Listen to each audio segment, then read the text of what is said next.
Hello guys, we're going to start the last topic almost like capital budgeting, okay, which is a lengthy topic of course, but then it will be very easy for you to go. Because already आप लोगों ने ये topic करा हुआ है तो मुझे नहीं लगता किसी बच्चे को इस टॉपिक में ऐसी कोई प्रॉब्लम आनी चाहिए. नॉर्मल एडजस्टमेंट्स हैं and basically what I am trying to tell you is that कि सिंपल रखो, ज़्यादा कॉम्प्लिकेट मत करो टॉपिक को.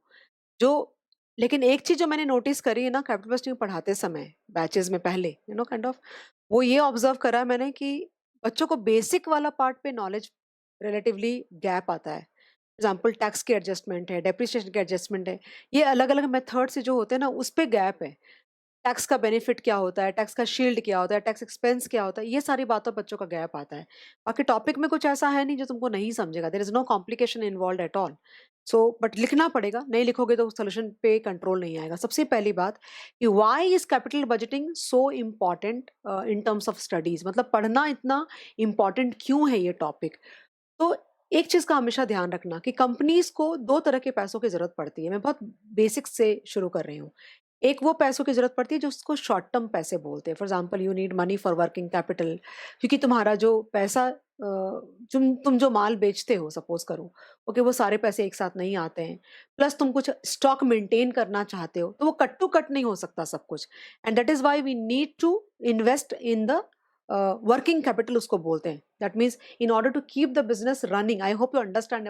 वर्किंग कैपिटल एक ऐसा कॉन्सेप्ट है जो अंदर दिल से तुम सोचोगे तो समझोगे. इसको बोल के बहुत नहीं समझाया जा सकता कि why do we exactly need working capital for the company. Okay, it is like a lubricant for the company. अगर कंपनी में वर्किंग कैपिटल की इश्यूज हैं तो दिक्कत होगी कंपनी को स्मूथ रन करने के लिए. बिकॉज मान लो तुमने आज 1 जनवरी को माल बेचा, क्लाइंट तुम्हारा बोल रहा है मैं तो पैसा तुमको 2 महीने के बाद दूंगा. तो ये तुमने माल तो बेच दिया, उस माल में तुमने इन्वेस्टमेंट भी कर रखी है, तुमने स्टॉक्स की इन्वेस्टमेंट कर रखी है, लेबर, तो उनको तो पैसे देने ही पड़ेंगे ना. और जब तक कस्टमर ने तुम्हारे पैसे वापस, एक एग्जांपल दे रही हूँ तुमको सिर्फ, ओके, और कस्टमर ने तुमको पैसे दिए नहीं है तो तुम कहाँ से दोगे सामने वाले को. तो वो मान लो कि ऑन एन एवरेज जब भी तुम माल बेचते हो तो 2 महीने का गैप आता है पैसा आने में. तो वो 2 महीने के जितना पैसा तुम्हारे पास होना चाहिए रन करने के लिए बिजनेस को, उसको वर्किंग कैपिटल बोलते हैं. या तो खुद का यूज करो या बैंक से तुम बोरो करो शॉर्ट टर्म के लिए, या फिर, और बैंक्स देते हैं ओडी फैसिलिटी देते हैं, जिसको ओवरड्राफ्ट बोलते हैं, या CC facility, cash credit facility देते हैं, या कुछ भी. तो इस तरह की फैसिलिटीज बैंक से अवेलेबल होती है, बट वो शॉर्ट टर्म होती है. And short term money is never used to put up the projects. I don't know whether you are getting my point or not. what we are talking here is about the long term investment of money. Okay okay. जब मैं long term बोलती हूँ तो long term का मतलब होता है कई सालों के लिए, क्योंकि प्रोजेक्ट को बनाने में ही पहले तो कई साल लग जाते हैं, और जब वो पैसा देना शुरू करेगा वहां से फिर कुछ सालों की रन होगी, उसके बाद हम बोलेंगे okay it is a capital budgeting concept और कैपिटल बजटिंग का क्वेश्चन है. So what is so unique about capital budgeting, क्यों पढ़ना इतना ज्यादा इंपॉर्टेंट है. पढ़ना इसलिए इंपॉर्टेंट है कि जो तुम्हारे पैसे जाते हैं ना, ये मेरी समझ है, तो मैं बोल रही हूँ, ये मेरी सब समझ है सब्जेक्ट के बारे में, मैंने कहीं पढ़ा नहीं है, कि जो पैसे तुम्हारे जाते हैं ना वो बहुत ह्यूज अमाउंट में जाते हैं और वन शॉट जाते हैं, जिसको तुम इनिशियल आउटफ्लो बोलते हो. करेक्ट है. लेकिन जो पैसे आते हैं ना वो थोड़े थोड़े पैसे आते हैं और वो फ्यूचर में आते हैं. वो बिखरा हुआ पैसा आता है and future is uncertain. So whenever you are deciding on any commitment of funds with respect to the capital budgeting or any project, it becomes very very important for any person to put a lot of care. मतलब बिना सोचे समझे बगैर, बिना analyse किए बगैर, हर तरीके से जो तुम कर सकते हो उसके बिना तुमको कमिटमेंट ऑफ फंड्स नहीं करनी चाहिए, क्योंकि वो जो पैसे अगर तुम्हारे डूब जाते हैं then it can lead to, मतलब बहुत बुरी स्थिति में तुम पहुंच जाओगे उस केस में. इसलिए कैपिटल बजटिंग का concept is very very important from the finance perspective for that matter. ये तो एक बात हो गई. दूसरी बात लेमैन लैंग्वेज में, कि मैंने इस टॉपिक को 4 पार्ट में डिवाइड कर रखा है स्ट्रक्चर के पॉइंट ऑफ व्यू से. सबसे पहले तुमको क्या सीखना है, तुमने इंटर में क्या पढ़ा है, उन्होंने क्या बोला, कितना पढ़ना है, मैं दिमाग नहीं लगा रही, क्योंकि अगर तुमने पढ़ा भी है तो मुझे पता है कि मेरे हिसाब से मुझे चाहिए, तो मैं पूरा का पूरा टॉपिक ही तुमको प्रॉपरली डील करा रही हूँ. ठीक है. तो सबसे पहला टॉपिक आएगा प्रेपरेशन ऑफ कैश फ्लोज. मतलब कैश फ्लोज कैसे तुम बनाओगे, मतलब कैश फ्लोज कैसे कैलकुलेट करते हैं वो नहीं, प्रोजेक्ट के कैश फ्लोज कैसे बनाओगे, मतलब initial cash flow, operating cash flow, terminal cash flow. Correct, Prashant. And Akshita, you can leave like 1 or 2 pages. She's asking for something. Okay. Now, so preparation of cash flows पहले तुम सीखोगे कि भाई cash flows कैसे हम prepare करते हैं project के लिए, हम कैसे कैलकुलेट करेंगे कैश फ्लोज को. Okay. Number 2, appraisal criteria. Appraisal criteria का मतलब हुआ कि ये प्रोजेक्ट मुझे लेना चाहिए क्या नहीं लेना चाहिए, ये कैसे डिसाइड करूंगी मैं. कुछ तो क्राइटेरिया होना चाहिए. तो वो क्राइटेरियाज में क्या आएगा, जहाँ पे टीवीएम का यूज होता है. ओके. जहाँ पे टीवीएम का यूज होता है तो एनपीवी आएगा, आईआरआर आएगा और प्रॉफिटेबिलिटी इंडेक्स भी आएगा. जहाँ पे नॉन अकाउंटिंग मेथड होता है उसमें आता है एआरआर आता है, पे बैक पीरियड आता है. वो अपने लोग को पढ़ना नहीं है. तो अपने को मेनली यही 3 पढ़ने होंगे, NPV, IRR and profitability index जो पीआई जिसको बोलते हो, या ओके. एंड उसके बाद थर्ड टॉपिक आएगा तुम्हारा स्पेशल डिसीजन सिचुएशंस. मतलब स्पेशल डिसीजन सिचुएशंस का मतलब इन्फ्लेशन के साथ कैपिटल बजटिंग. देन तुम्हारा होता है रिप्लेसमेंट ऑफ अ प्रोजेक्ट की प्रोजेक्ट का मतलब जब कैपिटल बजटिंग पढ़ते हो ना, तो इसका ये मीनिंग नहीं है तो कि हम हर समय हम नए प्रोजेक्ट के बारे में बात करें. नहीं, तुम्हारे पास कोई भी बड़ा अमाउंट अगर लॉन्ग टर्म को तुम्हारे अफेक्ट करता है तो वो कैपिटल के बजटिंग के अंदर ही तुम पढ़ोगे. For example inflation and capital budgeting, यानी इन्फ्लेशन के साथ तुम्हारे रेवेन्यूज और कॉस्ट को अफेक्ट करता है वो. तो वो एक ऐसे 7-8 सिचुएशंस हैं. Then replacement of a project. Already मैं कुछ तरीके से एक मशीन थी, ओके, और वो मशीन अब मैं रिप्लेस करना चाहती हूँ. तो मुझे रिप्लेस करना चाहिए कि नहीं करना चाहिए, तो तुमको देखना पड़ेगा कि नई मशीन लाने से जो तुमको सेविंग्स हो रही है मेंटेनेंस की एंड रिपेयर की, और जो पुराने में जो पैसा जा रहा है उसका डिफरेंस कितना ज्यादा है. अगर सेविंग ज्यादा हो रही तो रिप्लेस करना चाहिए, ऐसे वाले डिसीजन. अच्छा, तुमने डिसाइड कर रहे हैं रिप्लेस तो मुझे करना है. अब रिप्लेस ये डिसाइड हो गया कि रिप्लेस करना है, कब करना है, आज करे कल करे मतलब आज करे कि अगले साल करें, तो उसको बोलते हैं timing of the project. Okay. तो उसके बाद ये कैलकुलेट करना कि भाई economic life of the plant क्या होती है, economic life of the project क्या है. बेसिकली इसका क्या मीनिंग हुआ कि एक तो होता है कि मशीन को तब तक चलाओ जब तक ये मर ना जाए, और मशीन को जब तक चलाओ जब तक ये थक नहीं जाए. तो बेसिकली हम ये जानना चाहते हैं दैट कि मशीन थकने कहाँ पे वाली, उसको बोलते हैं economic life of project. I will talk in very very layman language the way I understand about capital budgeting. So that is how I understand, and I also think that तुमको भी वही समझेगा तरीके से. उसके बाद कई बार ऐसे बोलते हैं कि हम सब बहुत सारे प्रोजेक्ट्स को स्टैंड अलोन बेसिस पे नहीं ले सकते. ओके. तो हमको कॉम्बिनेशन लेना पड़ेगा. फॉर एग्जांपल कोई तुमने मशीन लिया है बहुत बड़ा, उसको रुकना नहीं चाहिए. फॉर एग्जांपल कई सारी तुम्हारे मोल्ड, कोई चीज का मोल्ड बन रहा है मशीन के अंदर में, तो बीच में अगर तुम्हारे वो मशीन रुक जाती है, लाइट कहीं चली जाती है समझो, तो पूरा का पूरा तुम्हारा वो खत्म हो जाएगा. तो जनरेटर लेना पड़ेगा. तो छोटा मोटा जनरेटर नहीं होता, बहुत बड़ा जनरेटर होता है. तो तुमको उसके साथ कंपल्सरीली एक और तुमको लगाना पड़ेगा, तो उस तरह की चीजें को इवैल्यूएशन करना, ये सारा. उसके बाद एडजस्टेड प्रेजेंट वैल्यू मेथड आता है, एंड रियल ऑप्शंस आएंगे तुमको. स्पेशल मुझे लगता है तुम्हारे सीए इंटर में रियल ऑप्शंस तुमने नहीं पढ़ा होगा. तो ऐसे करके 7-8 सिचुएशन बनते हैं, वो सारे मुझे लगता है तुमको पढ़ने चाहिए. कम से कम 2-2 सम तो करना ही चाहिए. और लास्ट जो टॉपिक है वो है risk analysis in capital budgeting. Risk analysis in capital budgeting, जहाँ पे तुमको प्रोजेक्ट की वेरिएबिलिटी, एवरेज, ये सब निकालना आएगा. वो पार्ट सबसे आसान आएगा एक्चुअली. अगर वैसा क्वेश्चन आया ना तो बहुत ही मजा आ जाएगा तुमको, क्योंकि उसमें कुछ करना ही नहीं है. पोर्टफोलियो के कॉन्सेप्ट लगते हैं तुमको. एनपीवी ये भी हो सकता है, ये भी हो सकता है, ये भी हो सकता है, ये भी हो सकता है. प्रोबेबिलिटी दी हुई रहेगी, तुम पीएक्स करोगे, पीएक्स माइनस एक्स बार करोगे, एंड 2-4 कैलकुलेशंस बोलते हैं करने को, वो तुम कर सकते हो. बहुत इजीली मैनेज होता है.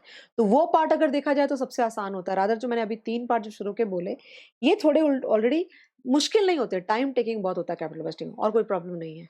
I hope you are good guys, all of you. बढ़ूं आगे. तो ये आज एक काम करती हूँ कि मैं तुमको इंट्रोड्यूस पूरा कर देती हूँ कैपिटल बजटिंग को. ओके. और एक आधा सम फ्रेम करके मुझे कराना होता है बच्चों को, ताकि एक बेस बन जाए. उसके अप्रेजल क्राइटेरिया तक इंट्रोड्यूस कर देती हूँ, और उसके बाद फिर अपने मेन जो पार्ट है वो कल कंटिन्यू कर सकते हैं. I hope all of you are fine with that. Don't worry, relax. आज बहुत ही ईजी गया लेक्चर, वैसे देखा जाए तो कुछ था ही नहीं लेक्चर में आज के. थोड़े नोट्स भी बना के लाती हूँ मैं हमेशा. स्टार्ट कर दो लिखना. Point number 1, capital budgeting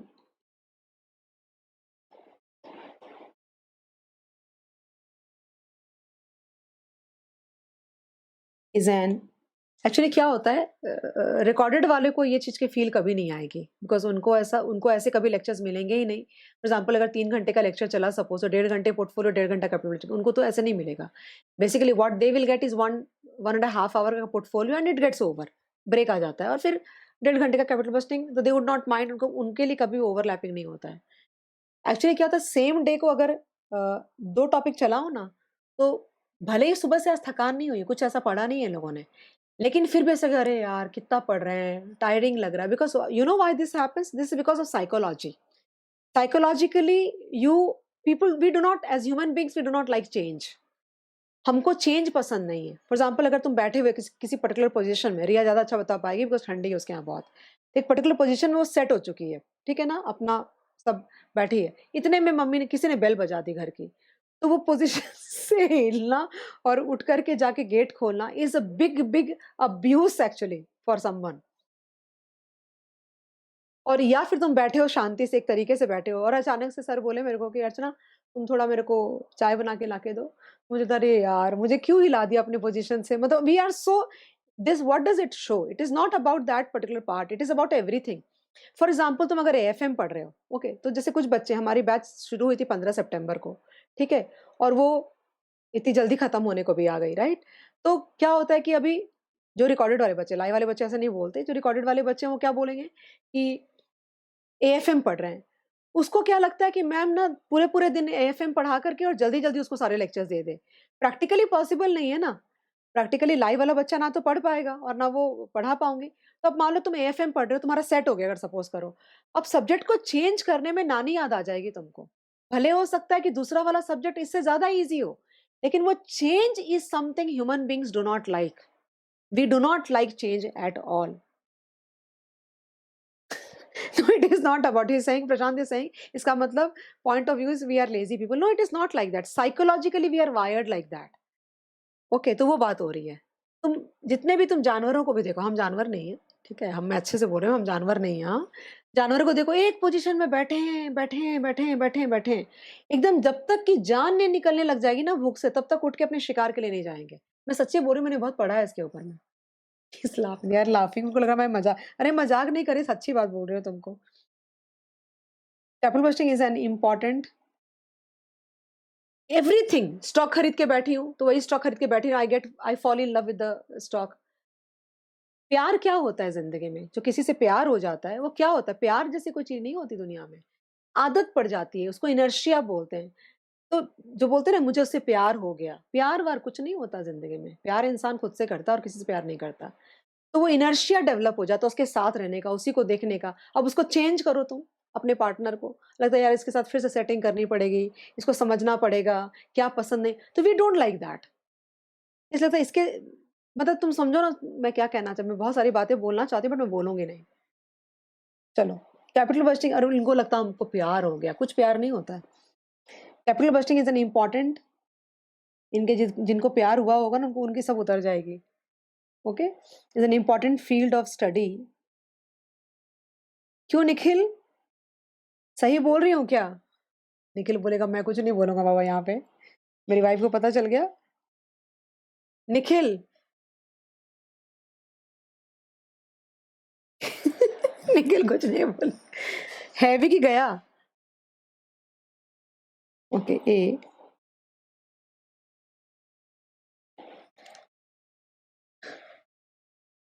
he's saying thank you for understanding. I am not telling you the lie. It is the fact of life. It is a fact of life. पता है तुम्हें? अ, प्यार जैसी कोई चीज़ नहीं होती, इनर्शिया होता है, इंसान को आदत पड़ जाती है एक सिचुएशन। जैसे रिया को ने क्या बोला, आप बिल्कुल एक पोजीशन में सेट हो गए ना, अब वहां से बदलाव पसंद नहीं है। It is applicable to everything. समझो अपने आप को। It involves huge outlay of funds, and that too one shot। मतलब शुरू में तो मतलब हो सकता है कि पैसा अगर 100 करोड़ का प्रोजेक्ट है तो एक बार तो शुरुआत में बहुत लगेंगे। तुमको प्लांट बनाना है, थोड़ी 5-5 करोड़ करके दोगे तुम। एक साथ ही जाएगा, एक साथ कहने का मतलब एक साल के अंदर ही चला जाएगा ऐसा। और पैसे आएंगे पता नहीं कितने सालों तक, धीरे धीरे धीरे धीरे आता जाएगा वो पैसा, एक बार में तो आने नहीं वाला है। Number B, the inflows. लिखाऊं ना ये नोट्स तुमको इंपॉर्टेंट है? ये नोट्स इंपॉर्टेंट है, जो मैंने बोला ये बुक से नहीं उठाया, मैंने खुद से बोला है, लिखाऊं ना? Okay. the inflows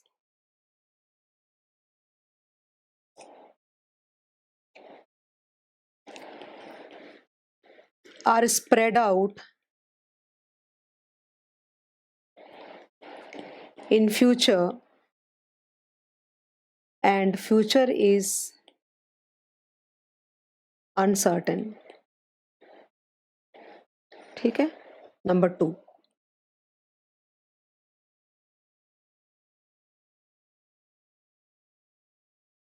this topic can be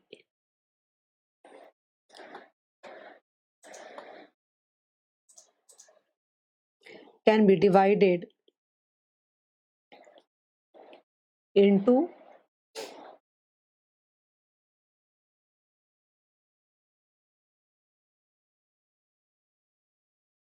4 parts. A, preparation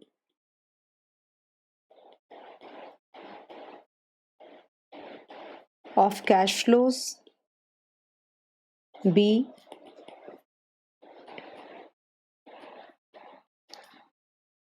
appraisal criteria. And C, special decision situations. भगाती हूँ गाइस. हाँ, अब टारगेट करते हैं डेली का, बैठो थोड़ा ज्यादा भी. D, risk analysis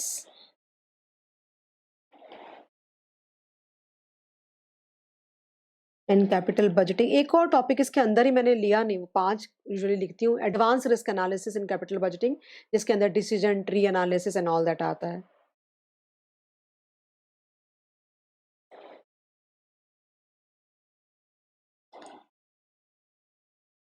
Okay, now here we need to follow a few principles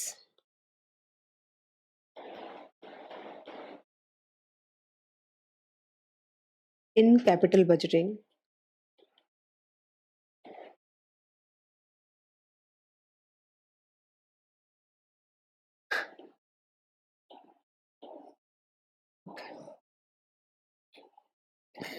Number 1,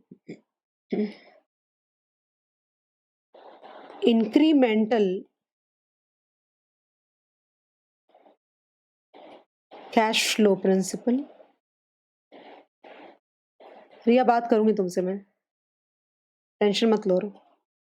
नहीं, ये this is not correct way of numbering for me, because ये ऐसे होना चाहिए. ठीक है. Number 2, post tax principal.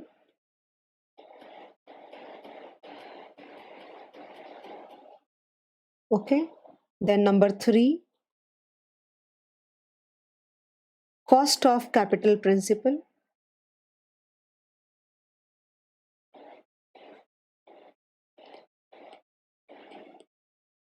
And number 4, point of view principle. जब CA final में पहले ये था ना कैपिटल बजटिंग, तो ये फास्ट ट्रैक में जो बच्चे पढ़ के जो पहली बार पढ़ रहे हैं उनसे कोई कंप्लेन नहीं, उनको नहीं आ रहा, कोई बात नहीं है, नहीं आना चाहिए एक्चुअली, क्योंकि सीखने के लिए आए बच्चे. फास्ट ट्रैक का बच्चा जो कि 3-3, 4-4 बार सीए फाइनल का पेपर दे चुका है, उसको भी नहीं पता ये पॉइंट ऑफ व्यू प्रिंसिपल क्या होता है. तो सम्स बनेंगे ही कैसे तुम्हारे कैपिटल बजटिंग के? तुमसे बनेगा, तुमको सम ही नहीं समझ में आया और बोले मैम पेपर बहुत अच्छा गया, और वो चीज आती ही नहीं है. तो बेसिकली अब तुमको शुरू कर रही हूँ मैं कि incremental cash flow principle, the first principle लिखाऊंगी भी, 2 मिनट रुक जाओ. ये क्या होता है कि while considering the cash flows in capital budgeting, तुमको प्रिंसिपल्स कुछ फॉलो करने पड़ेंगे. ये 4 प्रिंसिपल मैंने लिखे हैं. सबसे पहला इंक्रीमेंटल कैश फ्लो, मतलब जब भी किसी प्रोजेक्ट को तुम इवेलुएट कर रहे हो तो इंक्रीमेंटल कैश फ्लोज को ही कंसिडर करोगे. तुम बोलोगे मैम इसका मतलब नहीं समझा, तो मतलब समझो इसका कि अगर कुछ पॉइंट से लिखा डालूंगी तुम्हें, तो मान लो कैसे बोलते हैं अपन, allocation of the existing overheads not allowed. मतलब अगर तुम किसी प्रोजेक्ट को इवेलुएट कर रहे हो तो जो ओवरहेड्स ऑलरेडी खर्च हो रहे हैं किसी दूसरे बिजनेस को लेकर के या तो किसी दूसरे प्रोजेक्ट को लेकर के, वो इस प्रोजेक्ट के कॉस्ट में तुम ऐड नहीं करोगे। But we will definitely consider the incremental overheads. But इस प्रोजेक्ट के लिए अगर तुम कुछ खर्च कर रहे हो, मान लो कि कोई जगह भाड़े पे ले रहे हो या रेंट कर रहे हो या कुछ और ले रहे हो, तो वो कंसिडर करोगे। Effect of subsidiaries and effect of complementaries. For example, I am running a tea line और मैंने कॉफी लाइन भी चालू कर दी। तो पहले मेरा टी लाइन में सपोज 100 करोड़ का धंधा हो रहा था और कॉफी लाइन में मेरा 50 करोड़ का धंधा हो रहा है, होगा ऐसा मुझे कैलकुलेशन है। लेकिन क्या हो रहा है कि अब जो लोग टी पीते थे उसके कुछ लोग कॉफी में शिफ्ट कर जाएंगे। ओके, तो मान लो कि 100 करोड़ का धंधा टी का हो रहा था। कॉफी लाइन शुरू करने की वजह से क्या होगा कि 10 करोड़ से टी की सेल नीचे गिर जाएगी, यानी 90 करोड़ हो जाएगी। और इसकी सेल 50 करोड़, यानी कि इसकी एक्चुअल सेल 50 नहीं, इसकी एक्चुअल सेल 40 ही है। समझ आ रही है बात? ऐसी वाली चीजें कंसिडर होनी चाहिए। उसके बाद अगर तुम्हारे पास में कोई एसेट है ऑलरेडी, लाइक मेरे पास कोई लैंड है, मुझे प्रोजेक्ट करना है, तो अगर उसका कोई अपॉर्चुनिटी कॉस्ट ऑलरेडी है, लाइक मैं रेंट पे कर सकती हूँ या कुछ और कर सकती हूँ, तो उसका कॉस्ट कंसिडर होना चाहिए, बिकॉज तुम लूज कर रहे हो। और अगर उसका कोई अपॉर्चुनिटी कॉस्ट नहीं है तो उसका कॉस्ट हमको कंसिडर नहीं करना चाहिए। तो ऐसी सारी बातें तुमको दिमाग में रखनी पड़ेगी while preparing the cash flows. और एक, the cost incurred on the feasibility report and the research R&D would not be a past part of the cost of the project। क्यों? Because it is considered as a sunk cost, क्योंकि वो लग चुका।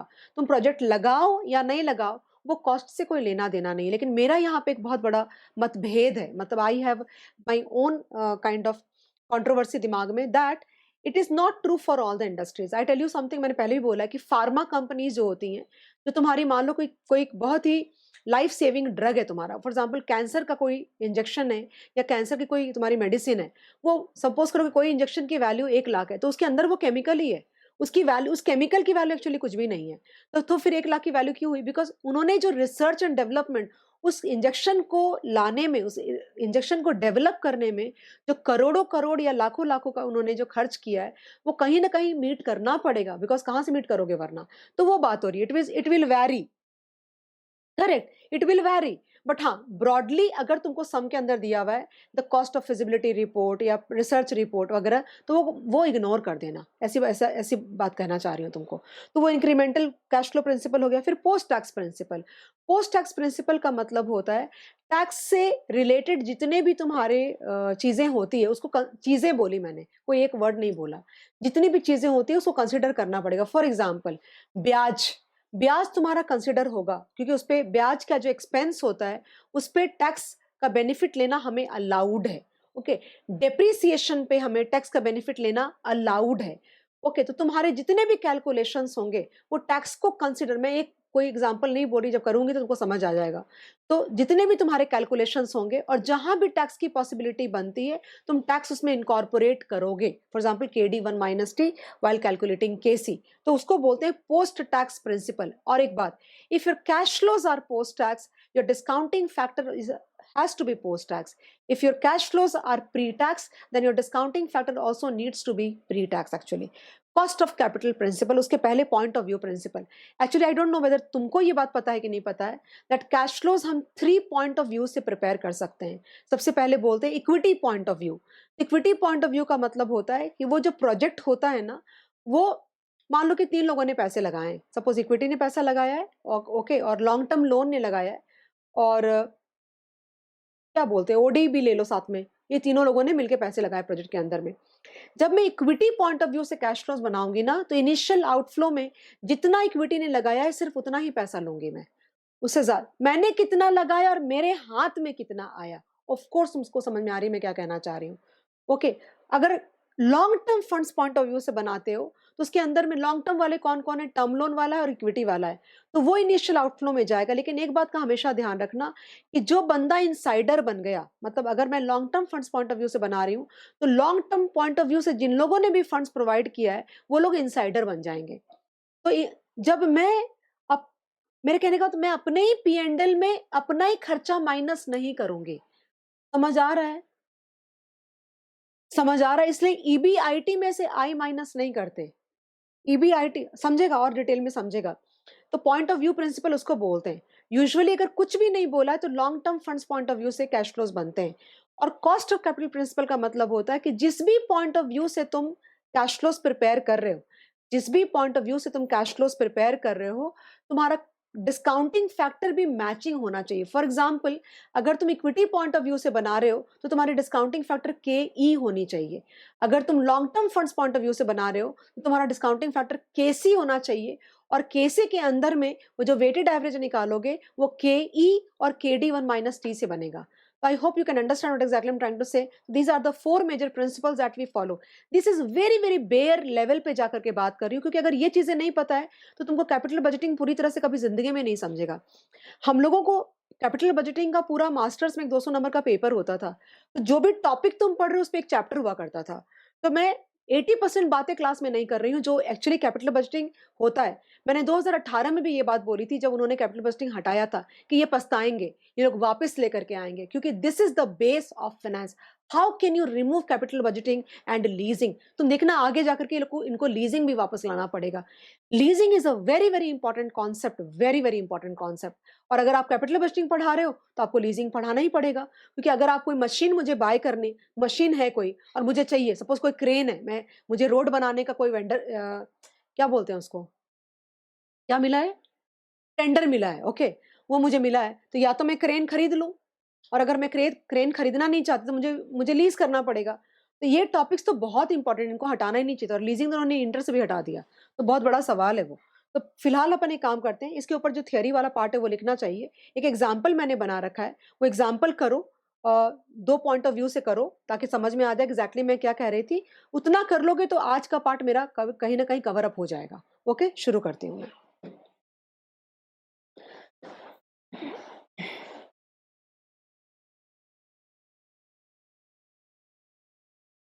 Incremental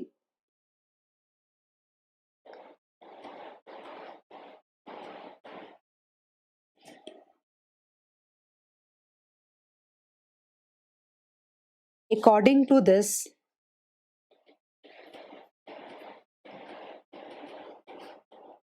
we should consider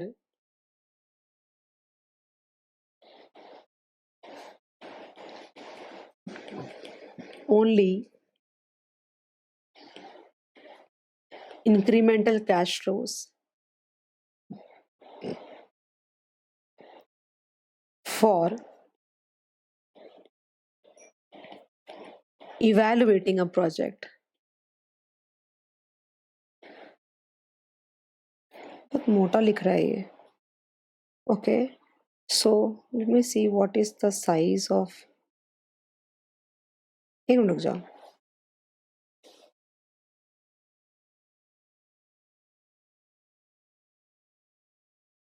करके देखती हूँ, पता नहीं। ए, ये बेटर है। ए, कॉस्ट ऑफ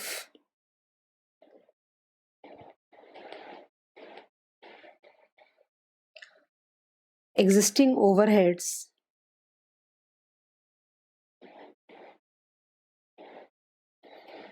नहीं हो रहा मेरे को,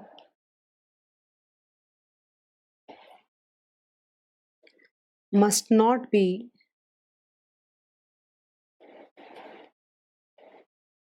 considered, of course. Then B, cost of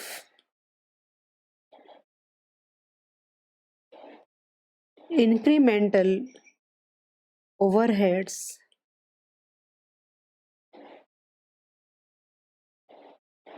must be considered. C, opportunity cost of existing assets must be considered in case we have, अगर है तो कंसिडर करो, नहीं है तो कैसे कंसिडर करोगे। D, okay, effect of substitutes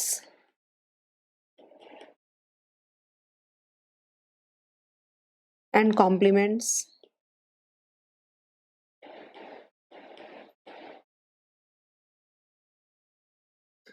then cost of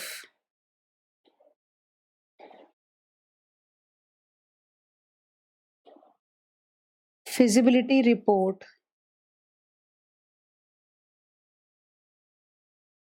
and research and development must not be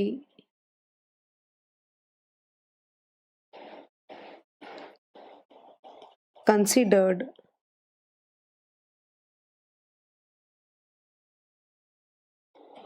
as part of the cost because it is a sunk cost. बहुत मोटा लिखा रहा है यार ये। एक्चुअली 5 और 6 के बीच में स्टक हो गई हूँ, तो 6 मोटा हो रहा है, 5 पतला हो जा रहा है। 5.5 जैसा कुछ होता तो बहुत अच्छा होता। ठीक है, ट्राई करती हूँ इसको बहुत, बिकॉज़ नोट्स अगले बैच में मुझे चाहिए होंगे, वो बहुत प्रिंट बहुत खराब हो जाएगी। I think this is clear to all of you, right? और तो कुछ मैंने बोला नहीं था। अभी नंबर 2 पे आ रही हूँ, post tax principal.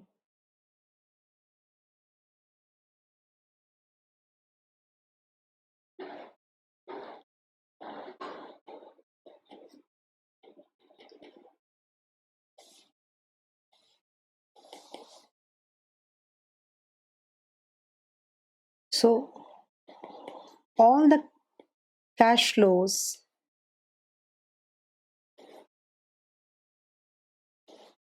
must be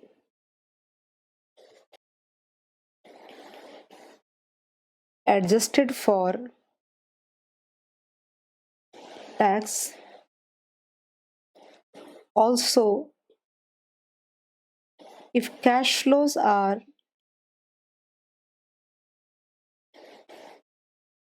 adjusted for tax,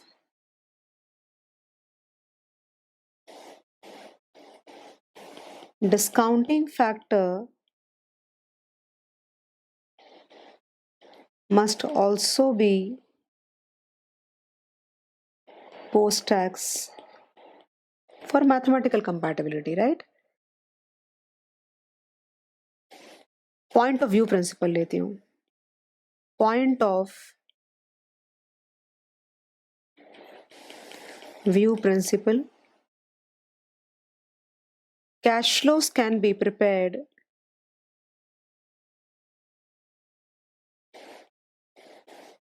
from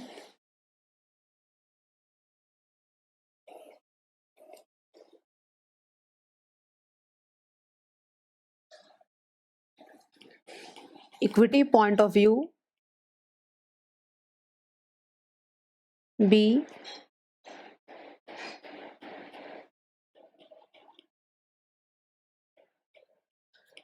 long-term funds point of view, and C, total funds point of view.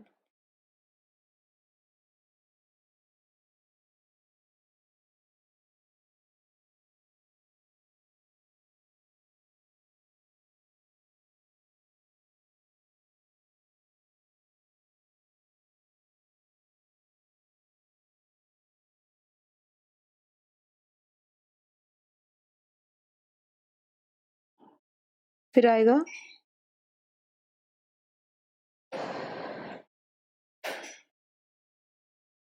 cost of capital principle.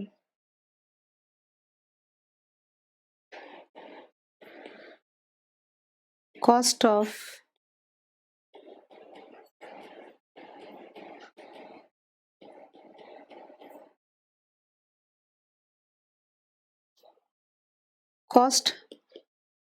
of capital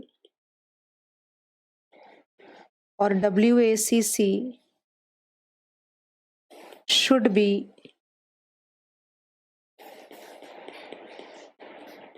matching with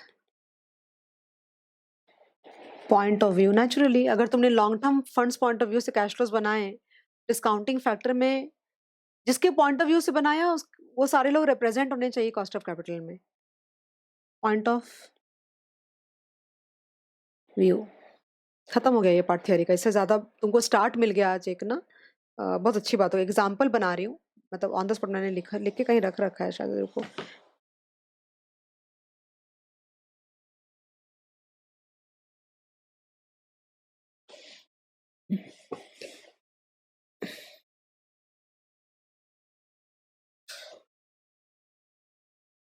सब तैयारी लिख लिख के कहीं फ्लाइट वगैरह में बैठी हुई रहती हूँ ना, तो मतलब सोच सोच के लिख लेती हूँ एग्जाम्पल्स कि ये मुझे ये करना है, ये करना है।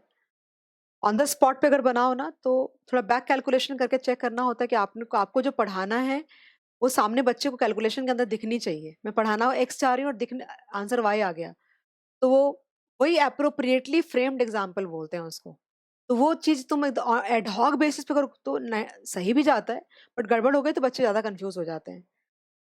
ओके, तो एग्जाम्पल आ रहा है तुम्हारे सामने में, सिंपल सा एग्जाम्पल है। Example,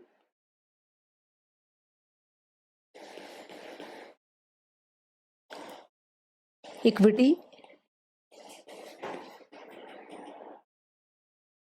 100,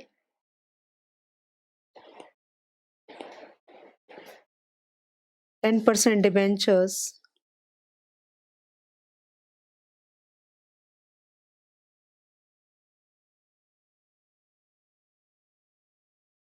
50,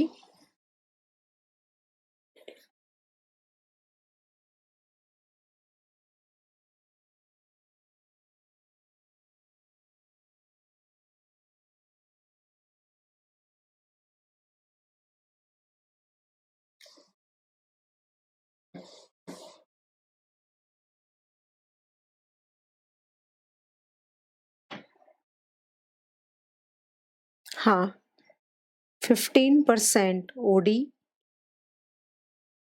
8 creditors, 2। ओके, टोटल आएगा 210।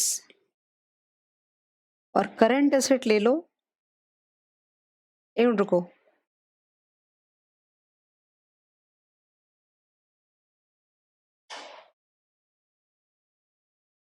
वन एटी आना चाहिए ना। अगर मुझे क्रेडिटर्स को 30 लेना है, बोलो भाई, इसको 180 आना चाहिए, करेक्ट। और सीए हो जाएगा तुम्हारा 30, करेक्ट ना, क्योंकि मेरे हिसाब से 8 और 2 10, 10 तुम्हारा सीएल है, राइट ना, ओडी और क्रेडिटर्स, करेक्ट। हाँ ना बोलो, कहाँ भाग गए सब। ये हो गया 210, करेक्ट, सही जा रहा है ना एग्जाम्पल। और भी कुछ डेटा ले रखा है मैंने, हाँ, ये बैलेंस शीट बना दी मैंने। Sales, this will be rupees 190 CR per annum, okay. Operating cost rupees 100 CR per annum, of course ऊपर वाला डेटा per annum करोड़ में ही होगा। Depreciation 25% on WDV, okay. Salvage value will be suppose 50% of book value, okay. KE is suppose 17%, tax is suppose 40%, and number of years is suppose 5 years। और मैं तुमसे ये कह रही हूँ, प्रिपेयर, प्रिपेयर एनपीवी निकालने को नहीं बोल रही, prepare cash flows from A equity point of view, okay, and B long term funds point of view.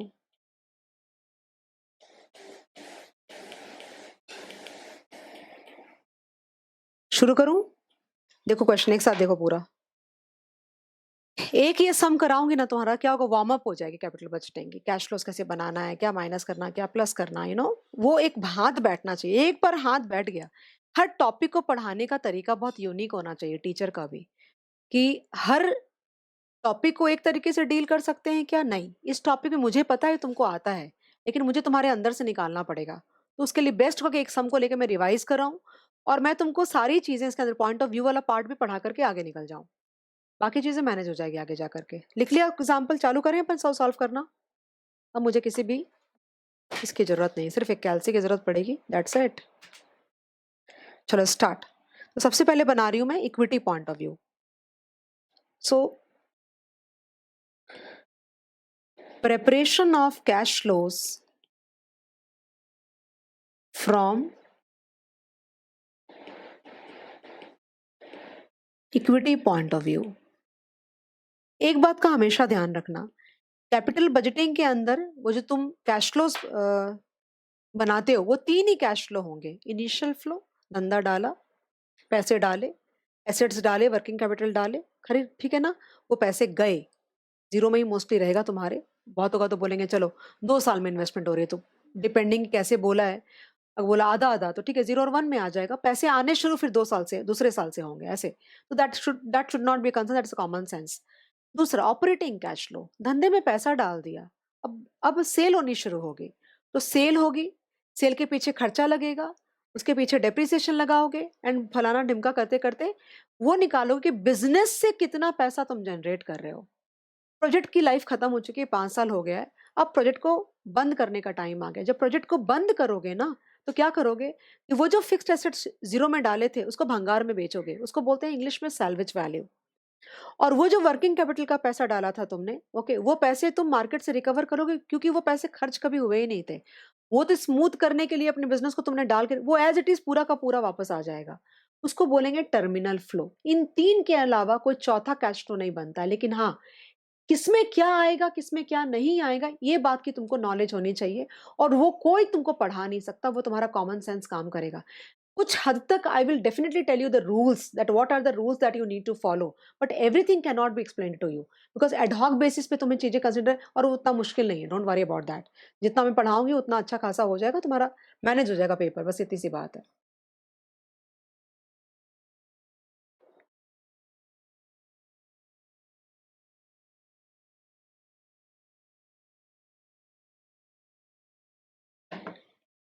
Okay, अब देखो यहाँ पे, तो इक्विटी पॉइंट ऑफ व्यू से जब मैं कैश फ्लोज बनाऊंगी ना, तो इक्विटी वालों ने कितना पैसा लगाया, 100, मैं इतना ही लूंगी।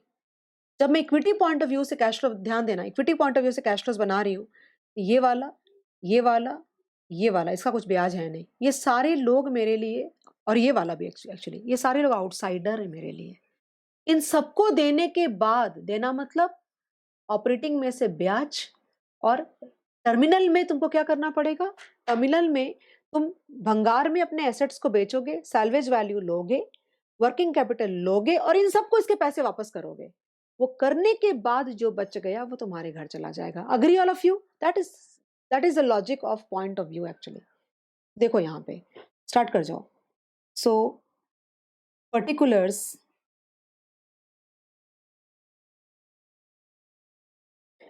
पर्टिकुलर्स, और यहाँ पे आएगा 1, 2, 3, 4 और 5, ठीक है। सो इनिशियल फ्लो, नहीं जीरो भी आना चाहिए था, sorry sorry sorry sorry sorry sorry, शुरू में गड़बड़ हो गई, भूल गई मैं,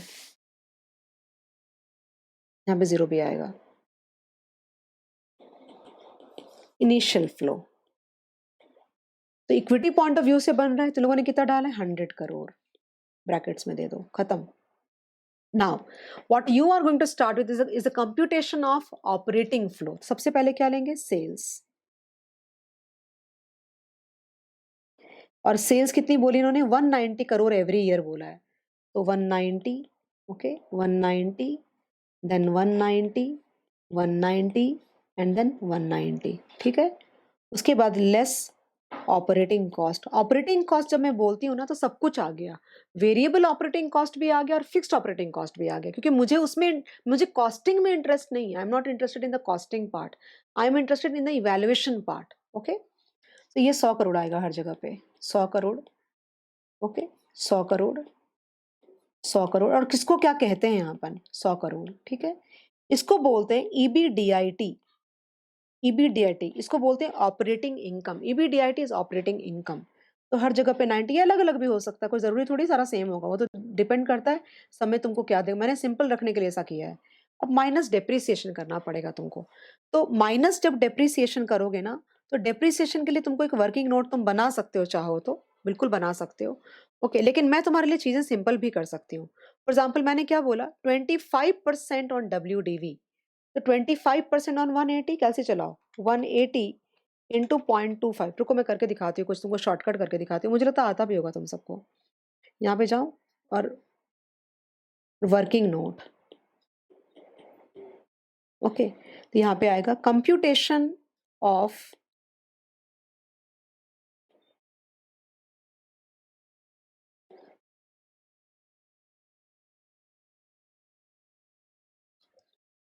डेप्रिसिएशन। सो ओपनिंग, इसके बाद कभी नहीं बनाओगे तुम ये चीज, मैं या तो शॉर्टकट तुमको ऑलरेडी आता होगा, मुझे नहीं पता। ओपनिंग, डेप्रिसिएशन एंड क्लोजिंग, ये फर्स्ट एंड लास्ट टाइम है मेरे पार्ट पे, मेरे मेरे लेक्चर के अंदर में। तो 180 करोड़ का और ईयर भी आएगा एक्चुअली। तो 1, 2, 3, 4 और फिफ्थ ईयर। तो यहाँ पे you invested how much, 180 crore. So 180 into 0.25 will give you 45. Okay. So 180 minus 45 will give you 135. Okay. Now 135 into 0.25 will give you 33.75. Okay. And 135 minus 33.75 will give you 101.25. Then 101.25 into 0.25 will give you 25.3125. Okay, ये आ जाएगा 75.9375. Right, now 75.9375 into 0.25 will give you 18.98, 56.95. So 56.95 will give you 14.24, 42.71. सही है क्या? Is it correct?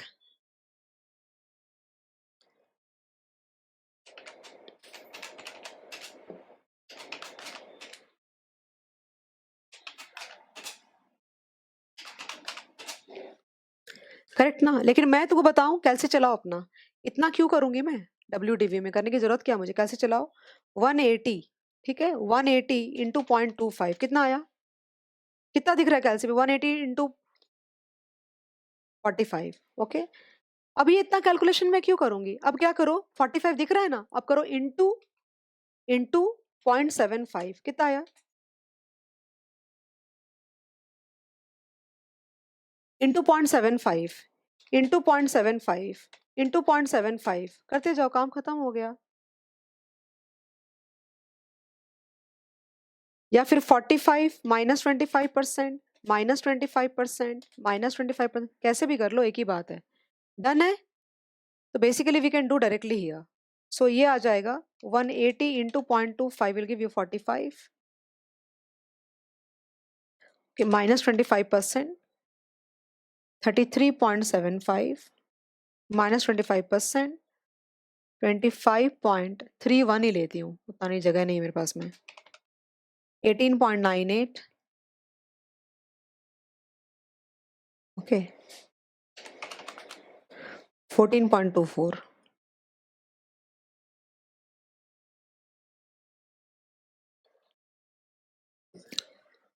Okay, now ये जो आएगा ना, इसको बोलते हैं EBIT, EBIT बोलते थे, ये तो 45 एज इट इज ही हो जाएगा, EBIT या फिर नेट ऑपरेटिंग इनकम भी कहते हैं इसको। ओके, नाउ 90 माइनस 33.75 होता है 56.25,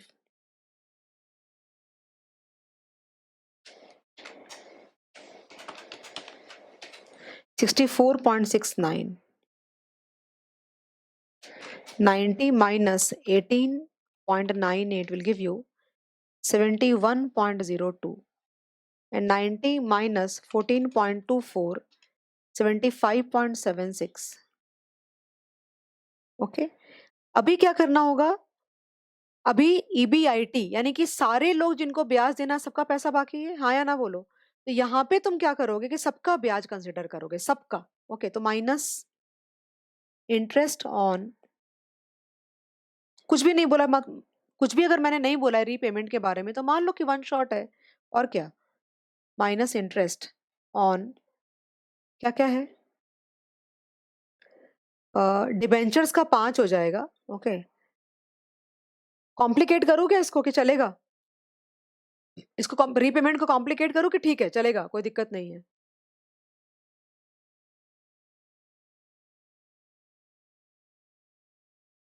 कॉम्प्लिकेट करूँ?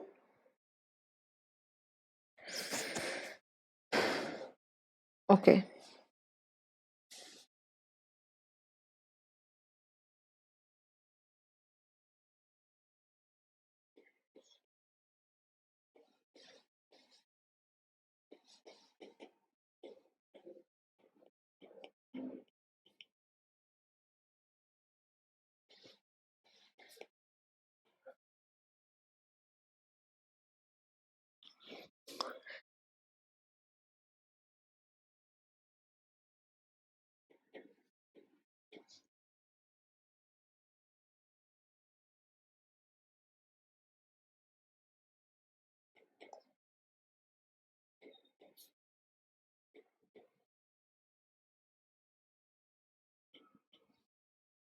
Minus interest on term loan. ध्यान देना, मैंने बोला इक्वल इंस्टॉलमेंट में करो उसको।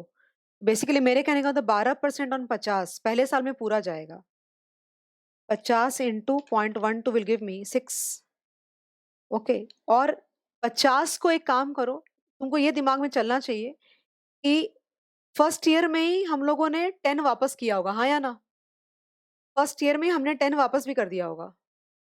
तो अगर 10 वापस कर दिया तो 40 इंटू 0.12 आएगा, ये 4.80 आएगा। करेक्ट है। फिर 30 पे 0.12 आएगा, 3.60। ओके, दिमाग में चलना चाहिए। फिर 20 पे इंटू 0.12 आएगा 2.4। ओके, और ये 1.20।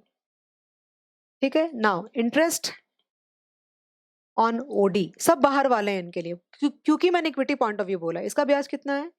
इसका ब्याज है 15% on 8। So 8 into 0.15 is 1.2 everywhere. 1.2, 1.2। अब खत्म हो गया सबका पेमेंट। क्रेडिटर्स लोग हमको ब्याज चार्ज कर नहीं रहे, अगर करते तो हम वो भी माइनस करते इसमें से।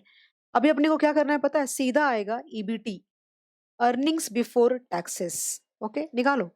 सो 45 minus 5 minus 6 minus 1.2 will give you 32.8। Okay, then उसके बाद 56.25 minus 5 minus 4.8 and minus 1.2 will give you 45.25। ठीक है, फिर ये आएगा 64.69 minus 5 minus 3.6 minus 1.2 will give you 54.89। Okay, उसके बाद है 71.02 minus 5 minus 2.4 and minus 1.2 will give you 62.42। okay, then 75.76 minus 5 minus 1.2 and minus 1.2 will give you 68.36। yes, ये हो गया। अब सीधा पैट निकालो, टैक्स रहने दो। पैट इज 40% माइनस करना है ना। 32.8 minus 40% will give you 19.68। then 45.25 minus 40% will give you 27.15। फिर 54.89 minus 40% will give you 32.934। 32.934। then 62.42 minus 40% will give you 37.45। okay, now 68.36 minus 40% will give you for 41.02। Okay, अभी मैं क्या कह रही हूँ तुमको, ये मुझे नीचे लेना ही पड़ेगा। क्यों नीचे लेना पड़ेगा? क्योंकि यू नो मुझे टर्मिनल कैश फ्लो बनाना भी बाकी है। वो टर्मिनल कैश फ्लो नहीं बनाया हम लोगों ने। ओके, तो अभी क्या करना पड़ेगा, क्योंकि हमको पैट नहीं कैलकुलेट, हमें तो कैश फ्लो बनाना है। तो प्लस एड बैक डिप्रिसिएशन, तो ये हो जाएगा 45, देन 33.75, देन 25.31, 18.98 एंड 14.24। ओके, सो अभी नाम आ रहा है ऑपरेटिंग कैश फ्लो, ठीक है। सो 19.68 प्लस 45 विल गिव यू 64.68, ठीक है। 27.15, okay, and plus 33.75 will give me 60.9, then 32.934 plus 25.31 will give you 58.24, then 37.45 plus 18.98 will give you 56.43, then 41.02 plus 14.24 will give you 55.26, ठीक है, ये हो गया। नाउ टर्मिनल कैश फ्लो, तो टर्मिनल कैश फ्लो का मतलब हुआ कि भाई अब प्रोजेक्ट को बंद कर रहे हैं हम लोग। इसके अंदर 4 आइटम आएंगे। Number 1, repayment to all the people. Repayment to all the people का मतलब क्या पता है तुम्हें? Repayment to the term loan, repayment to the debentures, repayment to the उसका सब कुछ, और क्रेडिटर्स का भी सारा देना पड़ेगा तुमको वापस। वो सारा पैसा, क्योंकि जब तक तुम दोगे नहीं प्रोजेक्ट को बंद करके, सारे पैसे जो बचेंगे वो तुम्हारे होंगे इक्विटी के पॉइंट ऑफ व्यू से। सो स्टार्ट करो। रीपेमेंट टू टर्म लोन तो हर साल ही हो रहा था, याद है तुम्हें? 10 एवरी ईयर हो रहा था, लेकिन क्योंकि इस पे टैक्स बेनिफिट नहीं ना रीपेमेंट वाले पार्ट पे, इसलिए हमें नीचे लेना पड़ेगा। ओके, उसके बाद repayment to debentures, so one shot दिखाओ, डैश डैश डैश डैश 50 सीधा दिखाओ यहाँ पे। उसके बाद रीपेमेंट टू ओडी, इसको भी तुम एक साथ दोगे पैसे सारे 8। ओके, और नीचे लाना पड़ेगा इसको मुझे।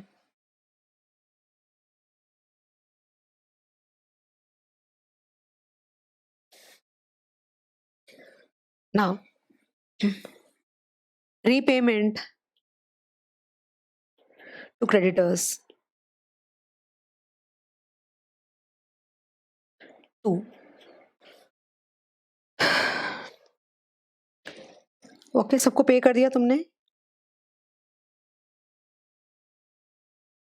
नाउ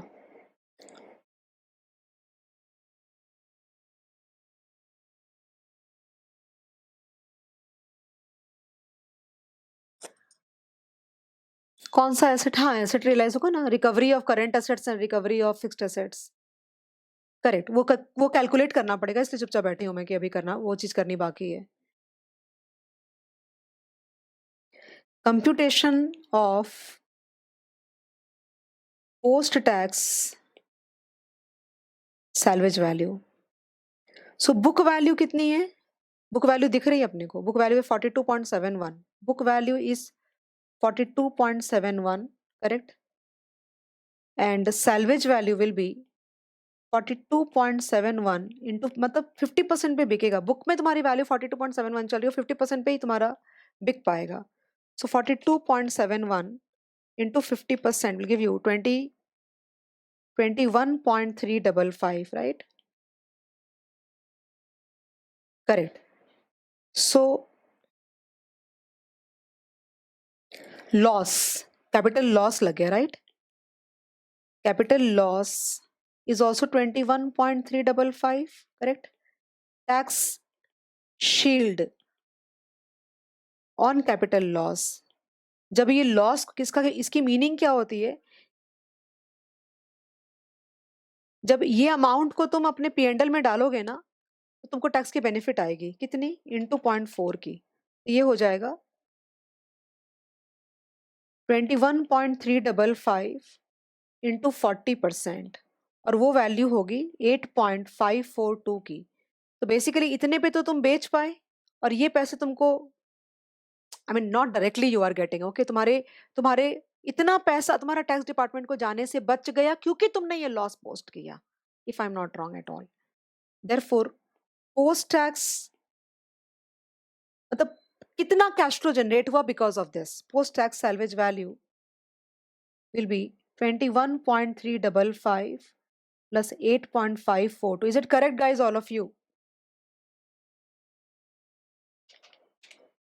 तो ये हो जाएगा 29.897।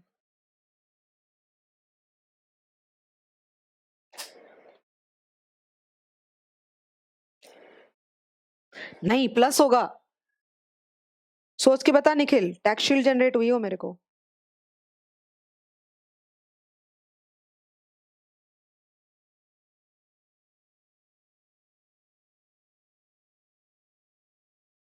सही है कि नहीं सही है? अब recovery of current asset and recovery of fixed asset दो करने हैं अपने को। तो रिकवरी ऑफ एफए, सही है ना? हाँ ध्यान रखना निखिल, 29.89, 29.90 कर देती हूँ, 29.90 होगा। और ये हो जाएगा रिकवरी ऑफ सीए। कई बारी ना वर्किंग कैपिटल बोलते तो फिर ये अलग अलग नहीं आता, सीए माइनस सीएल करके डायरेक्टली आ जाता है, वो एक साथ ही पूरा। Correct correct. कितना है सीए, 30 है क्या? अब भी तुमको नेट सीएफ करना है पूरा। सो नेट सीएफ 100 तो नेगेटिव आ ही जाएगा यहाँ पे, राइट? ये 100 यहाँ पे नेगेटिव आ जाएगा। मतलब तुमने एज इक्विटी कितना लगाया, देखो ध्यान से पूरा कैश फ्लो पैटर्न देखो। तुमने इक्विटी के तौर पे कितना लगाया, 100 लगाया। सबको देने के बाद, सब कुछ करने के बाद जो बचा वो तुम्हारा हो गया। अब देखो यहाँ पे, सो बेसिकली रीपेमेंट 64.68 है ना, तो ये हो जाएगा 54.68, और क्या।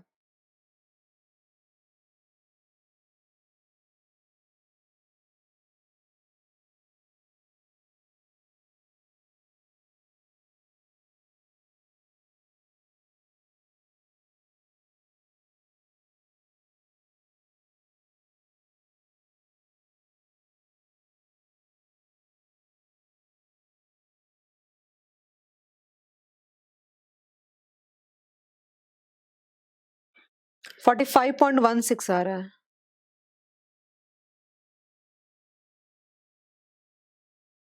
क्या बोल रही है रिया? अगर फुल पे बेचते तो कैपिटल लॉस नहीं, नहीं नहीं होता, नहीं होता। तो फिर book value is equal to salvage value हो जाता ना।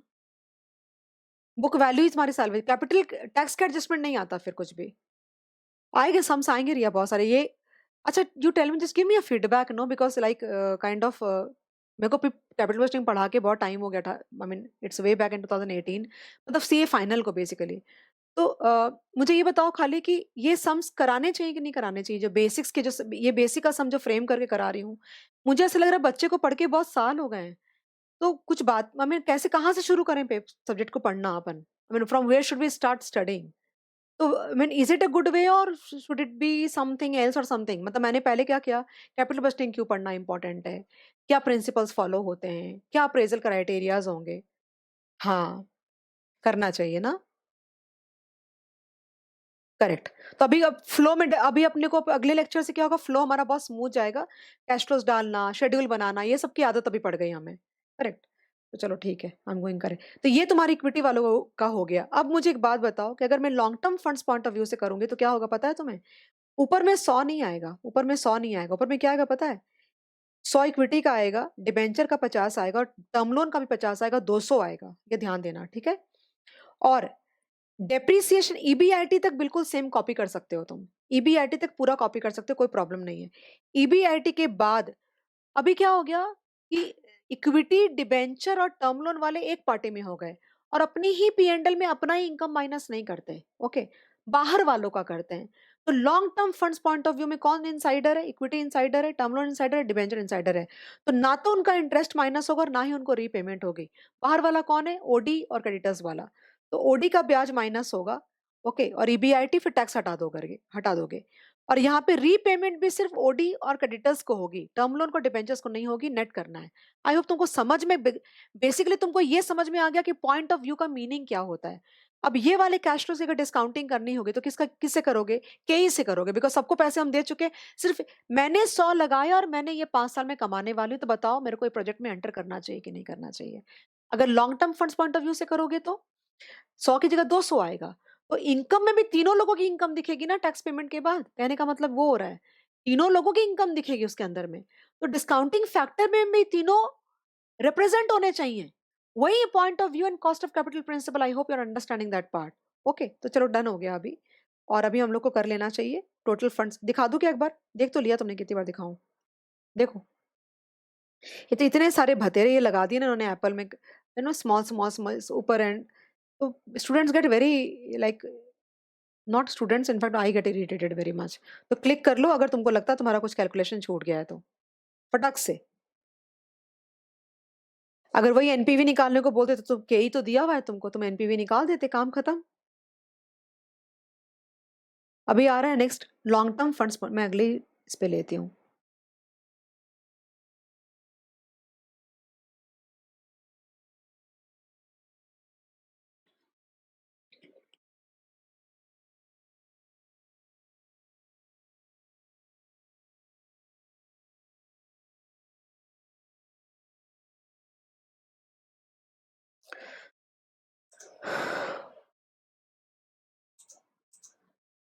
ओके, शुरू करते हैं अपन लोग।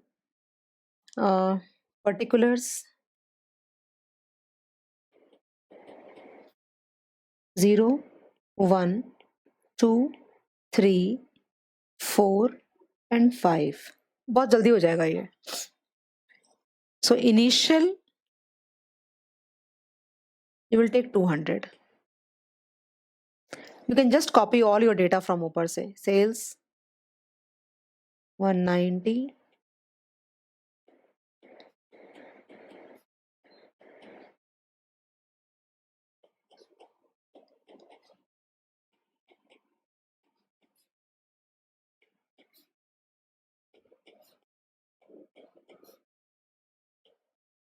हंड्रेड है ना? 100 है, 100 है, रुक जाओ, इसको मैं वेस्ट नहीं होने दूंगी।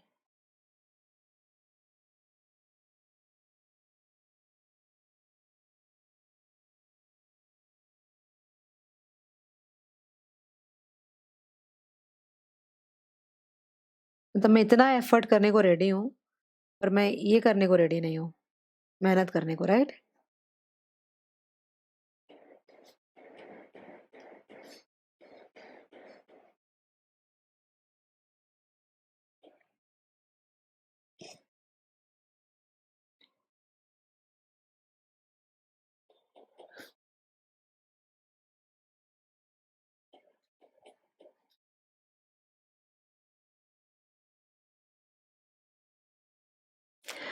वो इतना इजी नहीं होता रिया, वो किया हुआ है ना, मतलब चिपके रहते एक दूसरे से, तो सारा फिर ऊपर नीचे होता है।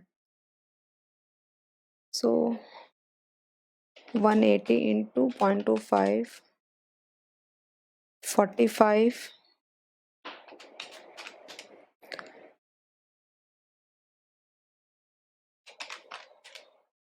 25.31, 18.98,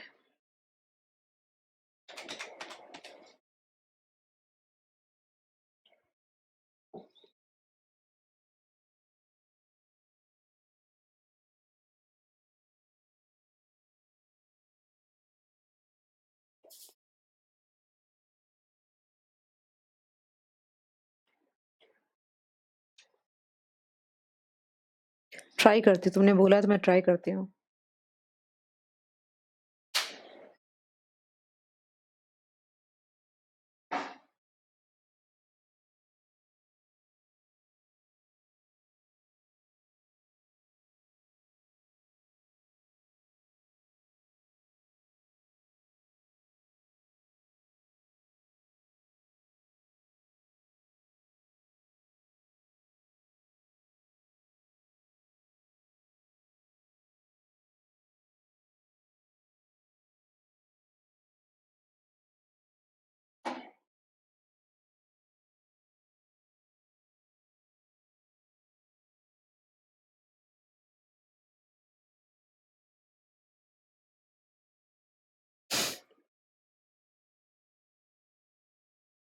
बच्चे बोले मैम को ना मस्ती हो रही है, मैम का मन नहीं करा पढ़ाने का।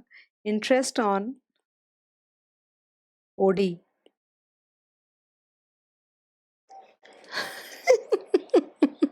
क्या है ये टॉपिक, पता है? 1.2। बट ऐसा नहीं है, टफ भी आएगा अभी। टफ एज इन की, नॉट टफ, इस पे है नहीं तो ईबीटी ये कैलकुलेट करना पड़ेगा। सो 45 minus 1.2 is 43.8. 56.25 minus 1.2 will give you 55.05. 64.69 minus 1.2 will give you 63.49. 71.02 minus 1.2 will give you 69.82. Okay, and 75.76. 75.76 minus 1.2 will give you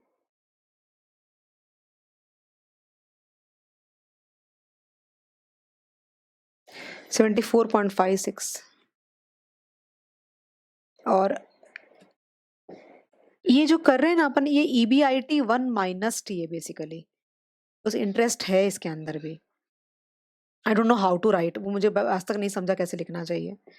so 43.8 minus 40%, 43.8 minus 40% will give you 26.28. 55.05 minus 40% will 33.03. 63.49 minus 40% will give you 38.09. Check करना calculations please कोई तो भी। 69.82 minus 40%, 41 point. ये मत सोचना कि easy है तो तुम बिना लिखे बिना तुम्हारा हो जाएगा काम। अगर वैसी बात होती ना तो मैं एक भी सम नहीं लिखती। प्लस डेप्रिसिएशन, तो ये 45, 33.75, 25.31, 18.98 एंड 14.24। सो ये आ जाएगा operating cash flow. 26.28 plus 45 will give you 71.28. 33.03 plus 33.75 is 66.78. 38.09 plus 25.31 is 63.4. 41.89 plus 18.98, 60.87. 44.74 plus 14.24, 58.98. अभी terminal flow. So terminal flow में यू कैन लाइक एक चीज बहुत इजीली कर सकते हो, रीपेमेंट टू ओडी एक साथ ही कर दो, एंड क्रेडिटर्स 10 कर दो, काम खत्म। बाकी किसी को रीपेमेंट आने नहीं वाली है, ये 10 हो गया। और रिकवरी ऑफ सीए,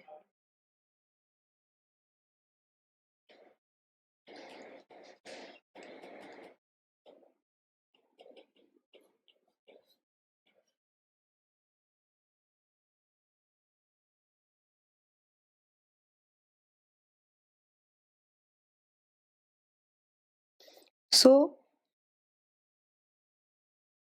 इसको क्या बोलते हैं पता है? इसको बोलते हैं free cash flow to the firm.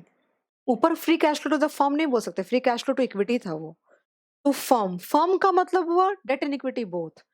Free cash flow to project एक ही लैंग्वेज है, सब long term funds point of view. तो तुमको देख के वर्ड पकड़ना पड़ेगा, यही बात मैं तुमको बोल रही थी, एक भी बच्चे को नहीं पता। फर्म बोला, प्रोजेक्ट बोला, तो समझ जाना कि long term funds point of view पे के हिसाब से कैश फ्लोज बनेंगे। टू फर्म, ओके, यहाँ पे आएगा 100, नहीं 200 आएगा ना, यहाँ पे 200 नेगेटिव, और यहाँ पे आ जाएगा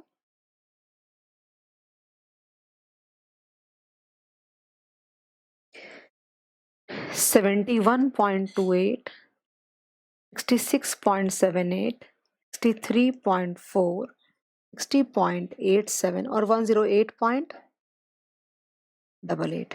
खत्म।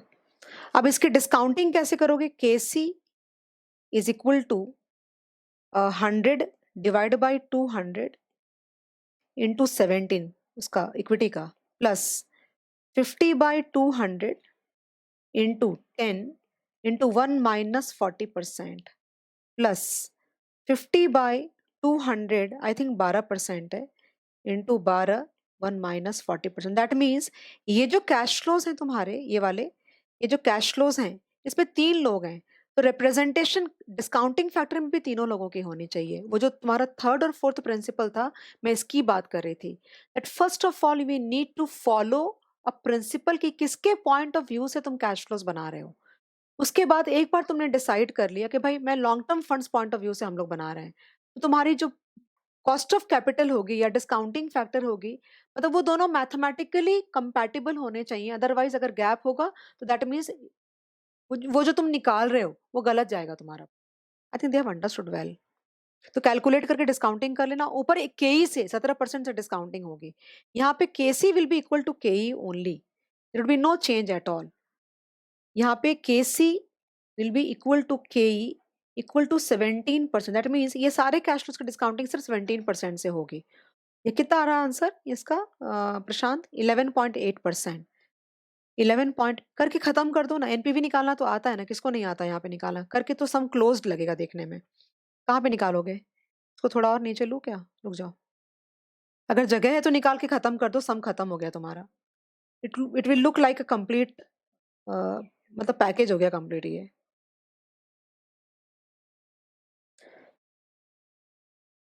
सीधा निकालो एनपीवी। मुझे एनपीवी बता दे प्रशांत, मुझे नहीं जाना, किसको नहीं आता निकालने? एनपीवी बताना जरा मुझे। तो discount 54.68 and further at the rate of 17%, give me the NPV सीधा।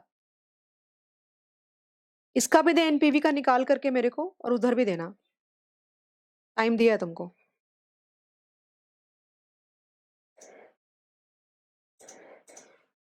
बोलो मुझे आंसर निकाल के।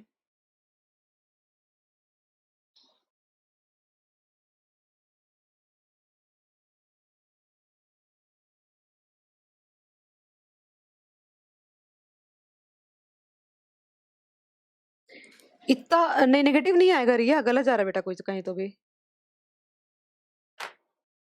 कैश फ्लोस बहुत ज्यादा हैं।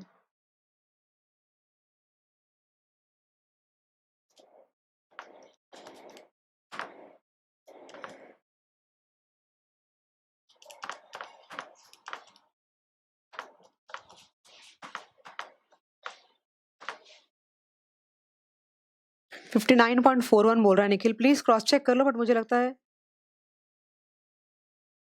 और भी लोग क्रॉस चेक कर लो please.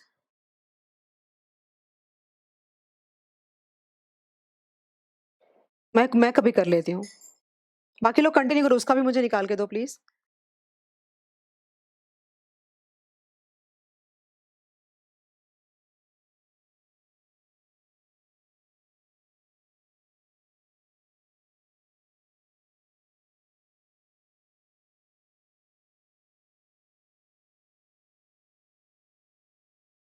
Fifty 59.41 is correct actually. 159.41 आ रहा है, 100 माइनस करूंगा तो 59.41 आ जाएगा। अब इसका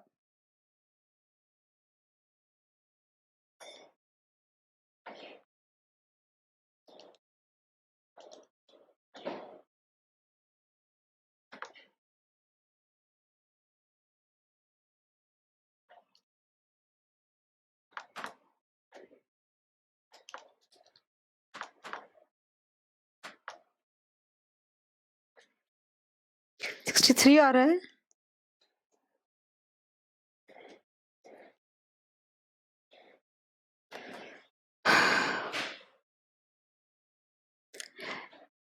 चलेगा एक्चुअली, पता है ये दोनों एनपीवी सेम होने चाहिए। पता है तुमको एक बात, ये एक ही प्रोजेक्ट के दो एनपीवी कैसे हो सकते हैं? NPV is always meant for equity people. NPV जो आया ना वो इक्विटी वाले लोगों के लिए आता है। It is only because of the mathematical rounding off कि वो अलग अलग आ रहा है। एनपीवी कोई भी मेथड से करो, NPV is meant for equity. वो पूरा का पूरा एनपीवी जाके एडअप हो जाएगा रिजर्व्स के अंदर में, अगर प्रोजेक्ट पॉजिटिव हुआ तो ये ध्यान रखना तुम। जिसका जो आया सही है, तो I think we are done guys. And समझा ना? हाँ, ये वी आर डन। अभी बहुत ही छोटा दिख रहा है ये।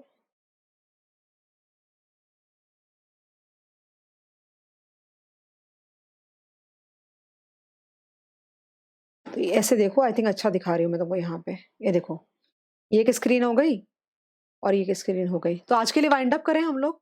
एंड कल से ये आज बेसिक्स हमारा पूरा कैपिटल बजटिंग का मैंने इंट्रोड्यूस कर दिया। ओके, कल हम लोग क्या करेंगे, कल प्रॉपरली हम क्या करेंगे कि अप्रेजल क्राइटेरिया इंट्रोड्यूस कर दूंगी और सम्स पे अपन बुक पे आ जाएंगे और बुक पे सम्स करना अपन लोग शुरू कर देंगे। तो आज का क्या था, खाली वार्म, एक तरह से कह सकते हो कि वार्म अप था। We are completely into the mode of जो डिफॉल्ट सेटिंग होती है पोर्टफोलियो की चेंज करके और कैपिटल बजटिंग में मैंने तुमको शिफ्ट कर दिया। अगर मैं ये बेसिक्स नहीं करूँ तो मुझे पढ़ाने में ही कंफर्टेबल नहीं लगेगा, लेकिन हाँ, 1 आध घंटा जाता है, but I think it is worthwhile. I don't know whether how do you feel about it, but मुझे लगता है ये वर्थव्हाइल है काफ़ी ज़्यादा। ओके, चलो bye bye everybody and have a nice day.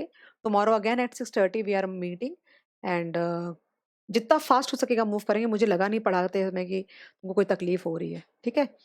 तो I hope you all be there in the tomorrow.